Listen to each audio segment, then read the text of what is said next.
చిన్న డౌట్ అన్న, మతోన్మాదులు ఉన్నారు కదా, క్రైస్తవులే కొడుతున్నారు, తిడుతున్నారు, ప్రకటించొద్దు అంటున్నారు.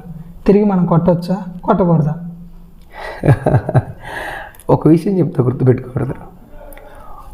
ఒక మతోన్మాది చర్చిలోకి వచ్చి సౌండ్ తగ్గి, సౌండ్ అసలు ముందు యాంప్లిఫైర్ ఆఫ్ చేయి, ఎవడు పెట్టమన్నాడు ఇక్కడ ప్రార్థన అని చర్చిలోకి వచ్చి వాడు అరుస్తున్నాడు కదా, వాడిని చర్చిలోంచి బయటికి పోనీకుండా చేయగలం.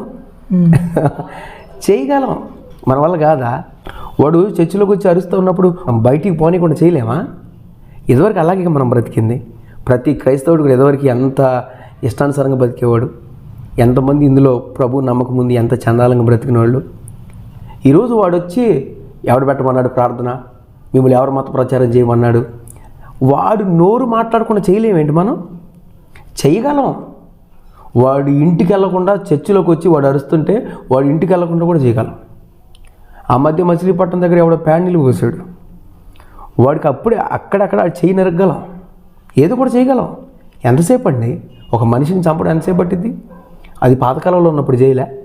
కానీ యేసుక్రీస్తు వారు ఏమంటాడు తెలుసా? అసలు నువ్వు నా కుమారుడివే కాదు, అసలు నువ్వు నా బిడ్డవే కాదు, నువ్వు నా బిడ్డ కాదు, నన్ను వదిలేసి వెళ్ళిపో, నువ్వు నరహంతకుడివి, నువ్వు వెళ్ళిపో అంటాడు. అంటాడా? తప్పనిసరి. అప్పుడు మనం ప్రభు నమ్మిన విలువ ఏంటండి? ఈరోజు వాడు తిడుతున్నాడు, సైలెంట్గా ఎందుకున్నాం? క్రీస్తున్నాడు, జీవం కలిగిన దేవుడై ఉన్నాడు ఆయన ఒక మాట అన్నాడు, సైలెంట్ అయిపోండి. యేసుక్రీస్తు వారు ఈజీగా చెప్పే మాట ఏంటంటే, అసలు మీరు నన్ను నమ్మలేదు. ఆయన ఒక మాట అన్నాడు, మిమ్మల్ని హింసిస్తున్నారా, అయితే నా నిమిత్తం సైలెంట్ అయిపోండి అన్నాడు. ఒక్క మాట అండి.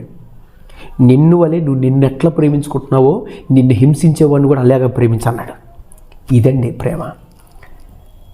అని ఏంటండి ఆ ప్రేమ? ఒక్క పరిశుద్ధుడు సర్వలోకంలో ఉన్న ఈ పిల్లలు అంటే క్రైస్తవులు, ఈరోజు మారిన వాళ్ళందరూ కూడా ఒక్క పరిశుద్ధుడైన యేసుక్రీస్తు వారు ప్రపంచంలో ఎంతమందిని మార్చేసాడండి, పరిశుద్ధులుగా మారుస్తున్నాడండి. ఏంటి మనం తాగలేమా? మనం క్లబ్లకు వెళ్ళలేమా? ఏమీ చేయలేమా? నరహత్యలు చేయలేమా? ఏదైనా చేయగలం కదా. మరి అదేంటి యేసుక్రీస్తు వారు ఏమీ చేయకుండా అలాగ బతికిన వాళ్ళందరినీ ఈరోజు పరిశుద్ధులుగా, ఒక తోడేలాగా, ఒక సింహంలాగా చీల్చినట్టు తోడేలాగా బతికిన వాళ్ళు ఈరోజు లోపల సైలెంట్ కూర్చోలేదా? మందిరంలో కూర్చోలేదా?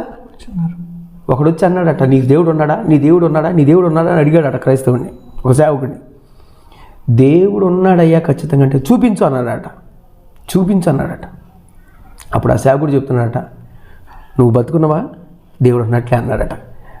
మీరు ఇవన్నీ చెప్పానండి కహానీలో అని అన్నాడట. అప్పుడు అన్నాడట, నేను ఇంచుమించు 39 మందిని చంపేశా, 47 చంపుదామని బయలుదేరినప్పుడు యేసుక్రీస్తు నాకు ఎదురై నన్ను కాపాడాడు, నా బతుకు మార్చాడు, నేను క్షమాపణ అడిగా, శిక్ష జైల్లో అనుభవించా, జైల్లో సువార్త చేశా, నన్ను ఈరోజు తప్పించాడు, ఈరోజు బయటికి తీసుకొచ్చాడు, ఈరోజు యేసయ్య గురించి ప్రకటిస్తున్నా, ఈరోజు నీకు చెప్పడానికి వచ్చా. ఒకవేళ నేను ప్రభువుని నమ్మకపోతే ఆ 47 నువ్వే ఏడువి. అలా అనుకుంటే బెజవాడ సాయి అని ఒక కుర్రోడు ఉన్నాడు కదా, భయంకరంగా తాగేవాడు, తిరిగిండు, మరి అతను మారాడు కదా. అదేనండి ప్రపంచంలో అదే ఆ బ్రదర్ కూడా ఇంకా అనేకులు అలాగే చాలామంది లేరు. అలాంటి లోకానుసారంగా బ్రతికే ప్రతి ఒక్క వ్యక్తిని దేవుడు మారుస్తున్నాడు, బతుకు మారుస్తున్నాడు, చచ్చినోడు బతికేస్తున్నాడు అండి దేవుడు. వీళ్ళందరూ ఏమో మతం మారుస్తామని అంటున్నారు. దేవుడు మారుస్తున్నాడు, దేవుడు సహాయం చేస్తున్నాడు.